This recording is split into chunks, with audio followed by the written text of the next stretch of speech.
디모데 전서는 사도 바울이 가장 아끼는 아들과 같은 제자 디모데에게 이 교훈을 쓴 편지입니다. 그 중에 오늘 우리가 살펴볼 내용은 잘못된 가르침에 대해서 경계하고 있는 내용이죠. 그리고 더불어서 우리가 살아가는 데 있어서 정말 중요한 게 뭔지를 일깨워주는 말씀입니다. 먼저 오늘 1절에서 바울이 디모데에게 이런 이야기를 전합니다. 제가 읽어드릴게요. 1절입니다. 성령께서 환히 말씀하십니다. 마지막 때에 어떤 사람들은 믿음에서 떠나 속이는 영과 악마의 교훈을 따를 것입니다. 아멘. 속이는 영과 악마의 교훈을 따른다. 이거 잘못된 가르침이 바로 이렇다라는 거예요. 이걸 경계해야 되는데 이게 좀 무시무시한 느낌이 듭니다. 악마의 교훈이라니. 이 악마의 교훈은 오늘 본문에 크게 두 가지로 나타납니다. 3절을 보면 나와 있는데요. 3절에 이렇게 나와 있죠. 혼인을 금하고 그리고 어떤 음식물을 먹지 말라. 이게 잘못된 가르침입니다. 그런데 이 두 가지의 가르침이 악마의 교훈이라는 거예요. 악마의 교훈 하면은 굉장히 좀 무서운 느낌이 드는데요. 그런데 막상 결혼을 하지 말라, 음식을 가려 먹어라 라는 가르침, 그런 악마의 교훈처럼 무시무시하게 느껴지지는 않는 것 같습니다. 지난주에 우리 성령 강림 주일에 우리가 성령을 받고 방언을 하자, 우리 바른 말을 할 뿐만 아니라 사람을 세우는 말을 하고 살리는 말 하자, 예쁜 말하고 배려하고 공감하는 말 하자, 그렇게 나눴습니다. 그런데 오늘 이 사도 바울이 우리 지난주 나눴던 그 설교 나눔을 못 들은 거예요. 굉장히 거칠어요. 바울의 언어가 굉장히 극단적인 언어를 쓰면서 그런 잘못된 가르침이 있는데 그거 조심하고 경계해라, 굉장히 사납게 이야기를 하고 있는 겁니다. 그런데 왜 이 사도 바울이 이렇게까지 거칠게 이야기를 하고 있을까? 그 이유가 2절에서 이렇게 나와 있죠. 우리 2절은 한번 같이 읽어볼까요? 오늘 본문 2절입니다. 그러한 교훈은 그 양심에 낙인이 찍힌 거짓말쟁이에 나오는 것입니다. 아멘. 양심에 낙인이 찍혔다. 우리의 언어로 하면 조금 의미가 약화되기도 하지만, 그러니까 양심 팔아먹었다라는 그런 얘기거든요. 그런데 이 양심에 낙인이 찍혔다라고 이렇게 표현하는 의미는, 그러니까 이 잘못된 가르침의 동기 자체가 굉장히 사악한 것이다, 굉장히 악한 것이다라는 걸 이 바울이 이야기하려고 하는 거죠. 그런데 좀 생각해 보면 그렇지 않으세요? 결혼하지 마라, 그리고 음식을 가려서 먹어야 된다, 이런 가르침이 이렇게 아주 바울이 막 심각하게 지탄을 할 정도로 그거 너무 사악한 거다, 악마의 교훈이다 라고 비판할 정도의 그런 가르침인가요? 그런 생각이 드는 거예요. 사실 이런 가르침들은 잘 생각해 보면 금욕주의적인, 절제하는, 그래서 어떤 그 절제와 금욕에 대한 어떤 가르침이잖아요. 이런 금욕적이고 절제적인 어떤 가르침을 보게 되면 일반인과 신앙이 있는 종교인을 가장 분명하게 구별할 수 있는 모습 중에 하나잖아요. 이 종교인들의 어떤 모습이구나라는 게 이 금욕과 절제에서 오는 거 아닙니까? 실제로 우리 기독교 안에서 우리 개신교 쪽은 아니지만 기독교의 카톨릭을 보게 되면 사제가 독신이잖아요. 신부님과 수녀님이 다 독신 아닙니까?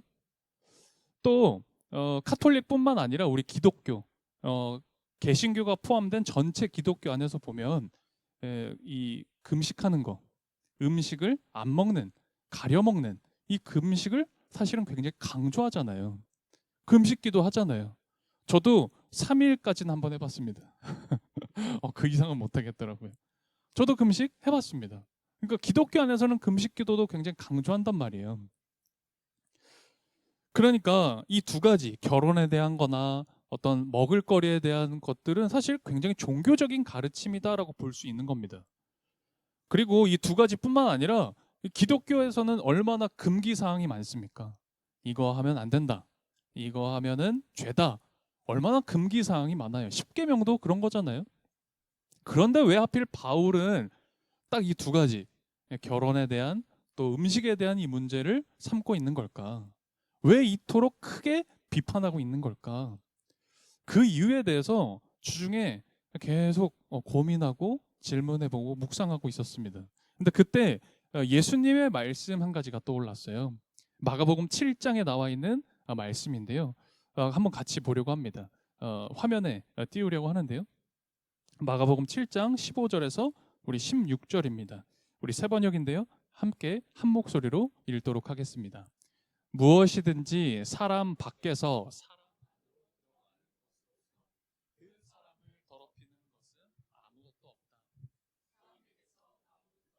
그 사람을 더럽힌다. 아멘. 예, 이제 좀 이해가 되세요? 더 어렵나요? 맞아요. 이거 뭐지? 이런 생각을 할 수도 있겠습니다.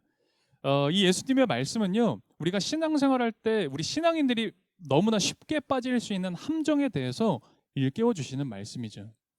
이 말씀을 보면 문자 그대로 본다면 이렇게 볼 수 있죠. 이 음식물이 우리 안에 들어와서 음식물이 사람을 더럽게 하는 게 아니라 그게 아니라 진짜 사람을 더럽히는 건 우리 안에서 나오는 거.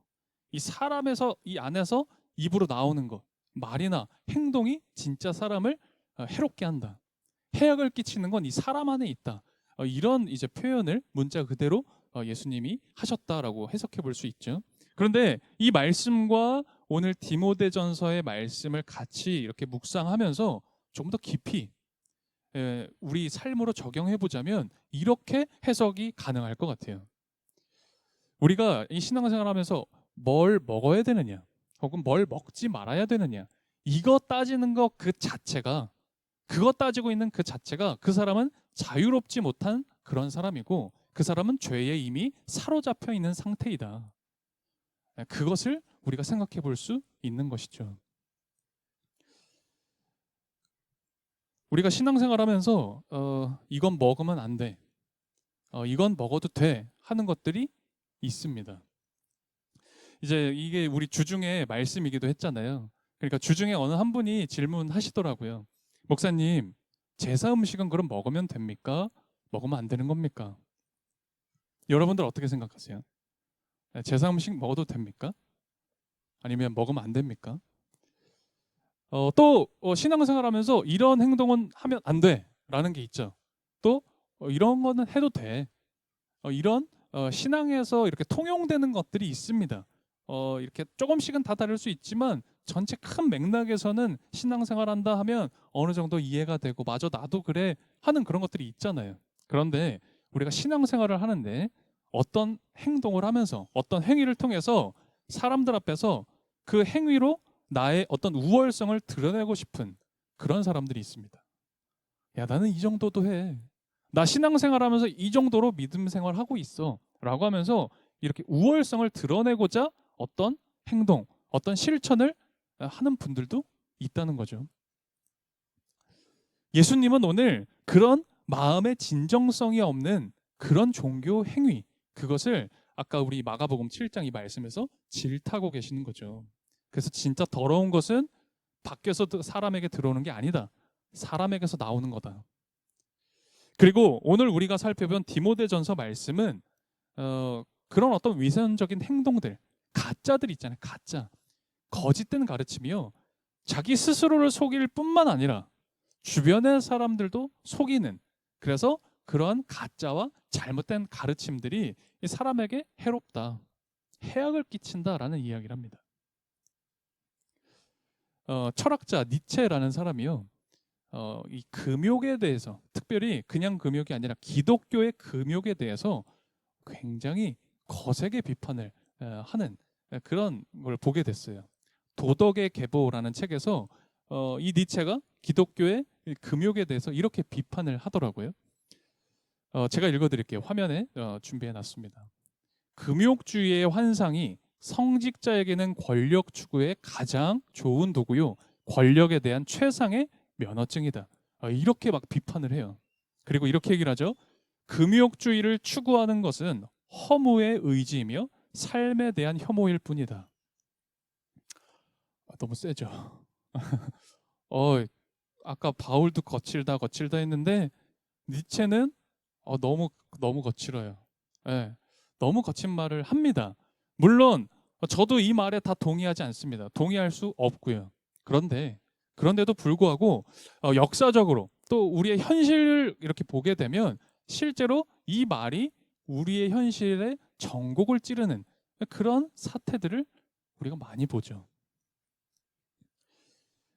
가장 거룩하다고, 가장 경건하다고, 그리고 우리가 가장 정통이라고 얘기하는 그 집단에서 실은 가장 타락했던 모습들을 우리가 얼마나 많이 봅니까? 얼마나 그런 경우들을 많이 접했습니까? 특히 한국 교회 역시 마찬가지죠. 신앙을 수호한다. 우리는 믿음을 수호한다라고 말하면서 얼마나 많은 사람을 정죄합니까? 얼마나 많은 사람들을 차별합니까? 그 행위의 정당성을 내세웁니다. 이건 믿음이야. 이건 신앙이야 라고 정당성을 내세우면서 자신의 치부를 한국교회는 그동안 가려왔습니다. 만약 그런 거라면 이 니체의 비판에 딱 해당하는 경우겠죠. 그뿐만 아니죠. 사실 우리들도 그럴 때가 있어요. 나는 말씀대로 살려고 하는 거라고. 야, 나는 정말 말씀대로 살려고 하는 거다라고 경건한 척은 합니다. 말은 합니다. 그런데 사실은 어때요? 돈이라는 만몬을 섬기며 살죠. 나라는 우상을 섬기며 살지 않습니까? 그리고 자식을 섬기면서 그렇게 이름뿐인 허울뿐인 종교 생활을 해 나갑니다.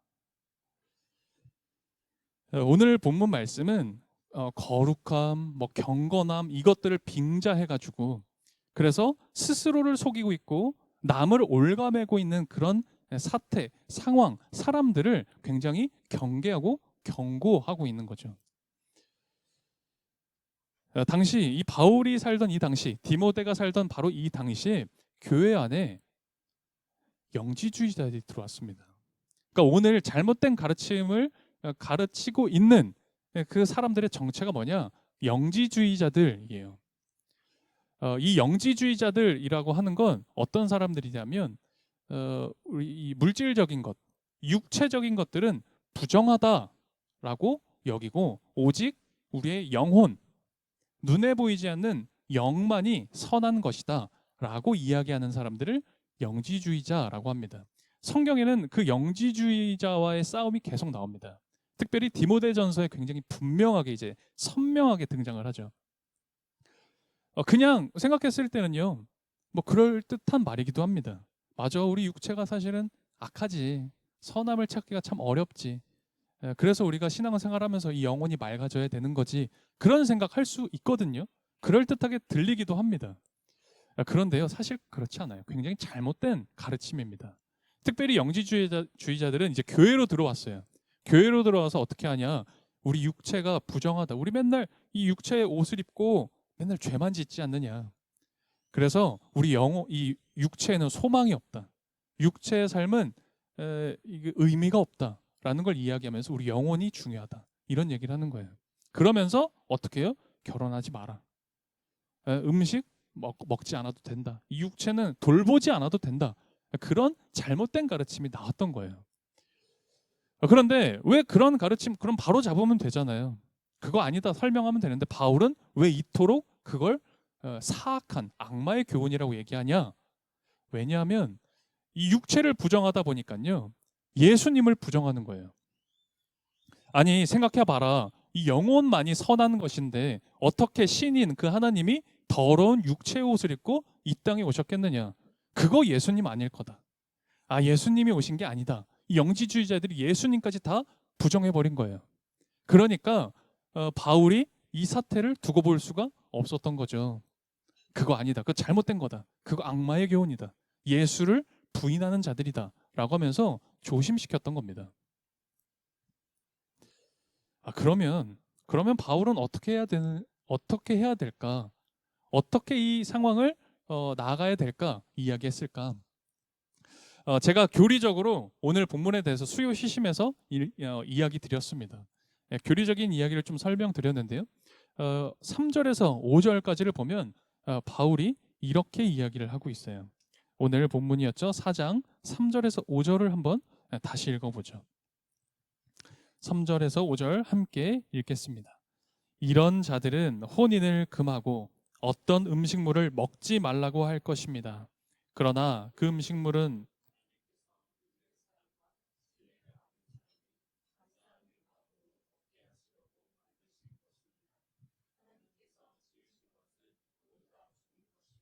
감사하는 마음으로 받으면 버릴 것이 하나도 없습니다.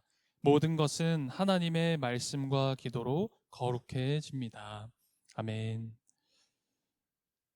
여기에 우리 초기 그리스도교, 이 기독교 가르침의 핵심이 바로 여기에 다 담겨 있습니다.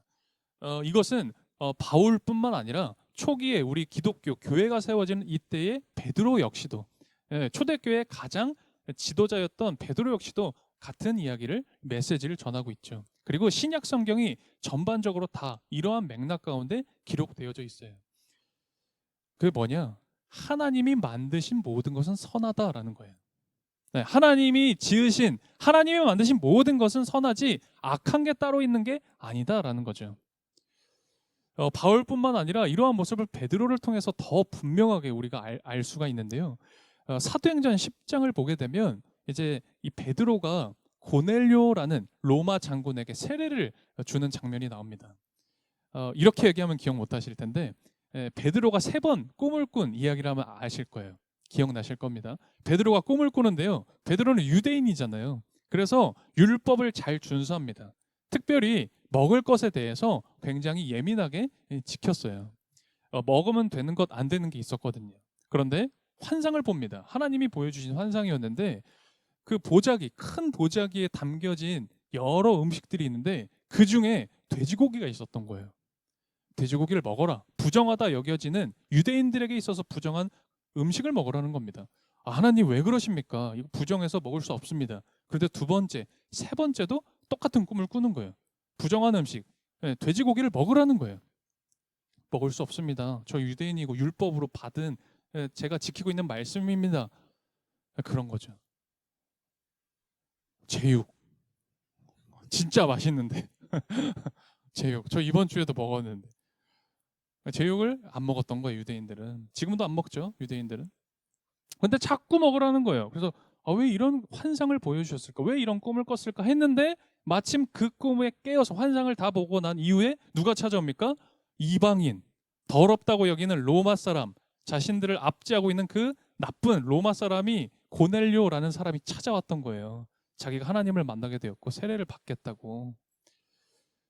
베드로에게 있어서는요, 이거 허용할 수 없는 겁니다. 그러니까 이 구원은 유대인들에게만 주어진 거예요. 더러운 이방인들은 멸망받아 마땅한 사람들이거든요. 그러니까 베드로가 세례를 주지 않으려고 했는데 환상이 기억났던 거죠. 하나님이 보여주신 그 꿈이 생각났던 거죠. 그래서 내가 지금 잘못 판단했구나, 내가 뭔가를 지금 착각하면서 살았구나라고 하면서 성경에서 처음으로 이방인이 세례를 받은 게 사도행전 10장 고넬료라는 사람이 세례를 받은 겁니다. 그래서 그 고넬료가 세례를 받음으로 시작해서 오늘 우리도 사실 더러운 이방인이죠. 유대인이 아니기 때문에. 그런데 우리들도, 이런 이방인들도 세례를 받고 예수님을 구주라고 믿고 섬기게 될 수 있었던 거죠. 그러니까 이 우리 신약의 초기 기독교의 모습을 보면 이러한 모습을 볼 수가 있어요. 하나님이 지으신 것, 근데 이거는 부정한 거야, 이건 선한 거야, 이런 사상들이 굉장히 많았는데 그게 아니라는 거죠. 하나님이 만드신 모든 것은 선하다. 그러니 우리가 감사히 여기고 그것을 올바로 선용하는 것이, 그게 인간의 도리다. 그게 우리의 도리인 거다라는 걸 계속 이야기해요. 그래서 이건 선한 거야, 이건 악한 거야, 그렇게 막 구별하고 규정하는 건 우리의 일이 아니라는 거예요. 그거 하지 마. 우리 영역이 아니야. 이건 선해, 악해 판단하는 건 너희들의 영역 아니야 라는 걸 계속 이 신약 성경은 말씀으로 전하고 있는 거죠. 4절에 이렇게 나와 있어요. 하나님께서 지으신 것은 모두 다 좋은 것이요, 감사하는 마음으로 받으면 버릴 것이 하나도 없습니다. 여러분, 이 말씀의 진정한 뜻이 뭐겠어요? 우리 이 물질 세계, 우리가 살아가고 있는 이 세계, 이것이 무조건 악하다? 아니라고요. 우리 육체적인 이 삶이 비록 악할 때도 있고 부족하고 연약하지만 하찮지 않다라는 겁니다. 그런데 자꾸 그런 어떤 잘못된 가르침, 이 당시 바울 당시에 자꾸 잘못된 이 삶은 허무한 거야. 의미가 없는 거야. 너 아무리 그렇게 노력해봤자 아무 소용도 없어. 라는 그 잘못된 가르침을 경계하고 조심하고, 그리고 이 땅 위에서 누리는 하나님께서 여러분과 저에게 허락하신 이 땅의 삶이 있잖아요. 이 땅의 생활, 그 삶을 진정으로 감사히 여기고, 그리고 그 삶의 의미를 진정으로 알아가야 한다라는 걸 이 디모데전서는 우리에게 정말 강하게 역설하고 있는 겁니다. 지난주에 우리가 나눴던 것처럼 누구 하나 속가내지 않는 거예요. 우리 중에 누구 하나 속가내는 게 아니라 모두가 함께 즐거움에 참여하는 것, 우리가 모두가 함께 기뻐할 수 있는 것, 그것을 이야기하는 거죠. 오늘 말씀에서는 사람과 삶, 그리고 우리의 이 생명, 이런 것들을 경외함을 갖는 것, 우리가 그런 것들에 경외할 수 있어야 된다라는 게 바로 이 근본 뜻이 있습니다. 우리가 이 진리를 받아들일 때, 이 진실을 우리가 이해하고 받아들일 수 있을 때 세상에서는 줄을 세워요. 그렇죠? 교회 밖에만 나가도요, 바로 세상은 줄을 세웁니다. 사람을 등급을 매깁니다. 뿐만 아니라 사람을 뭘로 판단해요? 숫자로 판단합니다. 그런데 그러한 것들은 이제 교회 안에서는, 그리고 우리 그리스도인들에게는 허용될 수 없는 것들이다 라는 걸 오늘 이 말씀은 전하고 있는 거죠. 사람들은 이런저런 이유를 대면서 참 이유가 많아요. 그러면서 어떻게 하느냐? 이건 하찮은 거야 라고 해요. 이거는 배제받아도 마땅해. 저거는 욕먹어도 싸다는 식으로 그렇게 내 주변을 다 경계를 딱 이렇게 지어놓죠. 그런데 오늘 예수님 말씀 읽었잖아요. 그리고 오늘 바울의 말씀을 읽고 있잖아요. 뭐라 그래요? 그런 구별하는 세상의 인식, 거기를, 그런 세상의 인식을 부정할 수 있어야 된다는 거예요. 다 구별하는 그런 세상의 인식을 저항해야 한다. 여러분과 저 저항할 수 있어야 된다라는 걸 사실 오늘 말씀은 이야기하고 있는 거예요. 삶에 대한, 그리고 사람과 이 생명에 대한 경외감이 없으면 이 사람이라는 걸 한갓 수치로 만들어버립니다. 숫자로 판단해요. 뿐만 아니라 그저 이미지화된 집단으로 환원하는 그러한 이 발상, 그런 것들이 우리에게 만연한 거죠. 저거 별로야. 저거 아무것도 아니야. 저거, 이런 말을 우리가 너무나 쉽게 내뱉잖아요. 나아가 사람을 똥멍청이로, 설교 때 좀 저도 거칠게 표현했지만 정말 똥멍충이처럼 여기는 그런 몰상식이 상식처럼 통용되는 일이 있는데요. 그러면 안 되죠. 그래서는 안 됩니다. 어떤 건강상의 이유로, 또 신앙적인 이유로, 혹은 개인적인 어떤 신념과 경험 때문에 이렇게 먹을거리를 고민하시는 분들이 계십니다. 요즘은 더 많아진 것 같아요. 대표적인 게 채식을 하시는 분들이죠. 여러분들 혹시 채식하세요? 채식하는 분들 계십니까? 우리 교회는 아무도 안 계신. 다 육식. 저도 육식. 저도 채식은 잘 못해요. 근데 뭐 꼭 채식은 아니더라도요. 뭐 돼지고기 못 먹는 분들도 계시고요. 또 뭐 소고기를 못 먹는 분들도 계시고, 저는 그런 분도 봤어요. 야채를 못 드시는 분도 봤어요. 고기만 먹어야 된대요. 소화가 안 돼서. 그런 분도 계십니다. 근데 뭐 일단 그런 건 제외하고 채식을 하는 분들 계십니다. 저는 제 주변에 꽤 많이 계셨어요. 여태까지 생활하면서 많은 채식주의자들을, 비건들을 만났습니다. 저는 그런 분들을 사실 개인적으로 굉장히 존경합니다. 왜냐하면 저는 진짜 육식밖에 못 하겠거든요. 저는 육식을 안 하면 못 살겠거든요. 그런데 그런 분들은 채식을 하시면서 여러 고민들을 하시면서 자신의 먹을거리를 결정하신 거더라고요. 그러니까 뭔가 좀 나아지기 위해서, 또 더 옳은 방향을 생각하시면서 환경과 생태계도 고민하시면서 채식하는 그런 건강한 분들이 많이 계십니다. 저도 정말 그런 분들을 닮고 싶어요. 제가 잘 못하는 부분이다 보니까 배우고 싶고요. 근데 운 좋게도 이제 신앙생활 목회하면서 주변에 채식하는 비건들이 많이 계셨어요. 그래서 참 많이 배웠습니다. 많이 느끼기도 하고요.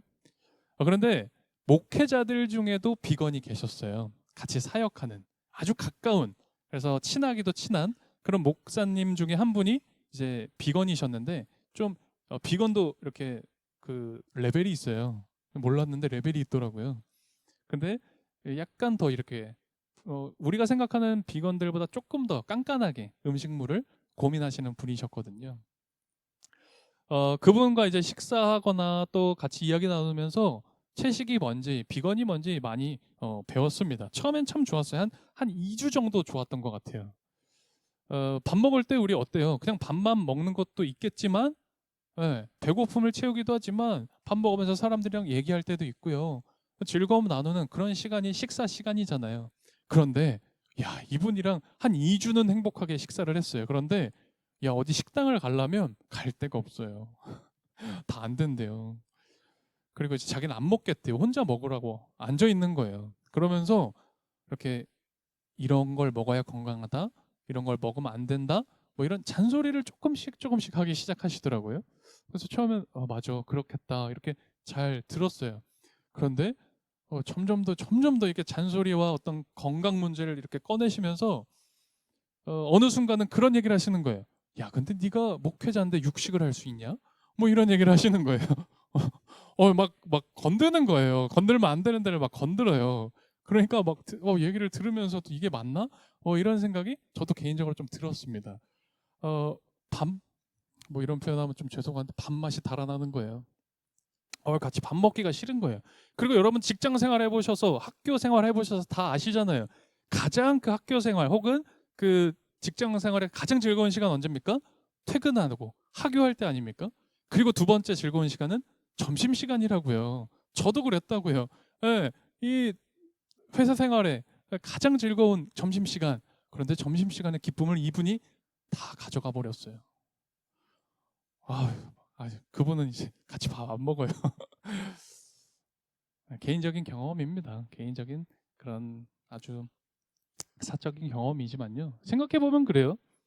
어떤 신앙적인 이유로 혹은 어떤 신념적인 이유로 우리가 먹을거리를 고민하면서 이건 먹으면 안 돼. 야, 신앙적으로 이건 먹는 거 옳지 않은 거야. 라고 얘기하면서 얘기할 수 있겠죠. 그건 얘기할 수 있을 것 같아요. 그런데 그러면서 그 어떤 사람을 정죄하거나 그 사람의 마음을 해롭게 만들어 버린다거나 차별을 한다면 오히려 그건 건강하지 못한 거 아니겠어요?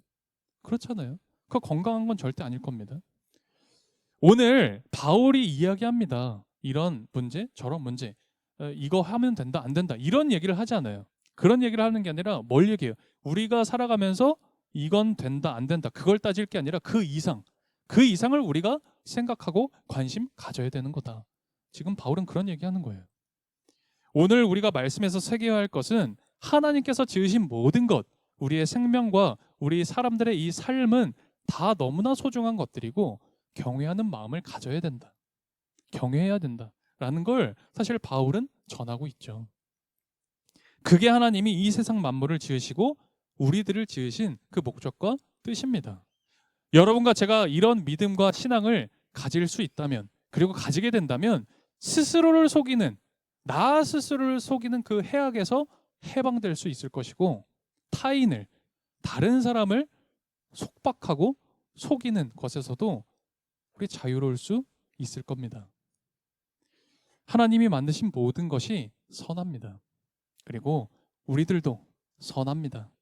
상대방도 선합니다. 모든 것은 말씀과 기도로 거룩해지는 거죠. 우리가 그렇게 거룩하고 진정으로 경건한 삶을 살아갈 수 있었으면 좋겠습니다. 오늘 말씀 기억하며 우리 함께 기도드리겠습니다. 완전 무결한 한 사람보다 어영부영이라도 하는 100명의 사람이 낫다라는 말을 들었어요. 그러니까 완전 무결한 한 사람보다 어영부영이라도 하는 100명의 사람이 낫다. 홀로 100걸음을 걸어가는 것보다 100명의 사람이 함께 한 걸음 내딛는 것이 더 의미 있는 것 아니냐라는 그런 말이더라고요. 여러분들은 어떻게 생각하세요? 순수주의자가 되는 것, 완전히 순결한 사람 되는 것도 당연히 좋지만 때로는 티가 묻고 때가 묻은 모습이라도 내 주변의 사람들과 함께하는 것이 더 의미 있고 선한 것 아닐까, 저는 그렇게 생각합니다.